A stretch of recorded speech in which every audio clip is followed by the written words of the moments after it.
Bismillahirrahmanirrahim. Hari ini kita akan menjelaskan tentang 5 keadaan seseorang boleh dia kemudian tidak hadir untuk sholat berjamaah di masjid ataupun sholat Jumat.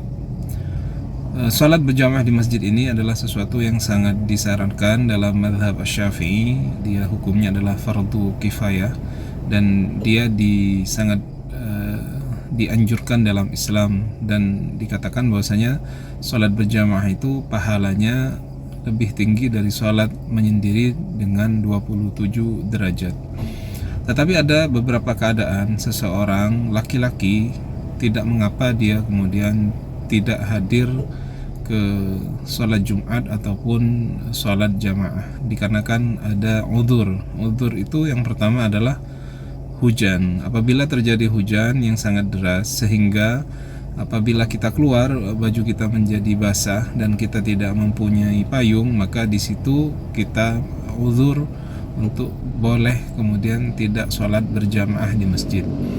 Walaupun tidak sholat berjamaah di masjid, andaikan kita sholat sendirian di rumah, tetap diusahakan kita untuk tetap sholat berjamaah, baik bersama keluarga, istri, anak, ataupun orang-orang yang berada di rumah kita. Yang pertama adalah hujan. Yang kedua adalah tanah yang becek ataupun tanah yang kemudian apabila kita lewat licin dan bisa mengotori baju kita, itu juga menjadi uzur kita untuk kemudian hadir sholat berjamaah ke masjid. Walaupun hujan ataupun tanah yang becek ini, andaikan seseorang tetap berangkat ke masjid walaupun sedikit basah, sedikit kotor, tetapi dia memaksa untuk tetap ke masjid, maka orang tersebut mendapatkan pahala yang sangat banyak. Yang ketiga adalah takut.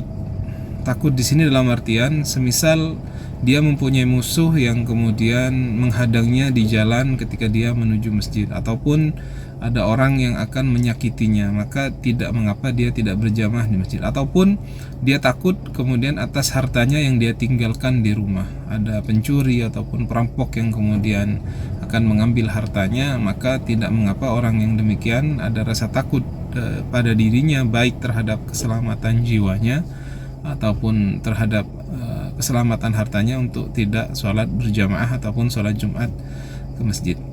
Itu yang ketiga. Yang keempat adalah orang yang sakit. Orang yang sakit yang kemudian apabila dia ke masjid bisa mendatangkan kesusahan, sakit yang luar biasa, maka ini menjadi rukhsah, menjadi uzur bagi dia untuk kemudian tidak hadir ke masjid untuk melaksanakan sholat jamaah ataupun sholat Jumat.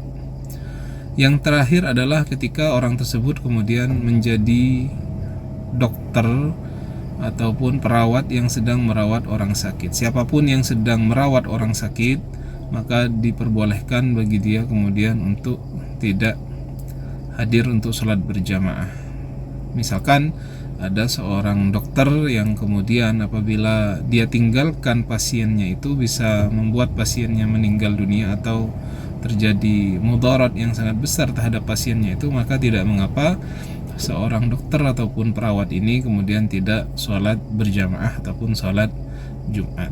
Maka itu adalah 5 hal yang kemudian memperbolehkan seseorang untuk tidak sholat berjamaah. Adapun seseorang yang kemudian dengan tanpa uzur tersebut tidak melaksanakan sholat berjamaah, sholatnya tetap sah dan diterima di sisi Allah Subhanahu wa taala, tetapi dia meninggalkan pahala yang sangat besar di sisi Allah Subhanahu wa taala. Dia meninggalkan fadilah yang sangat besar, yaitu sholat secara berjamaah.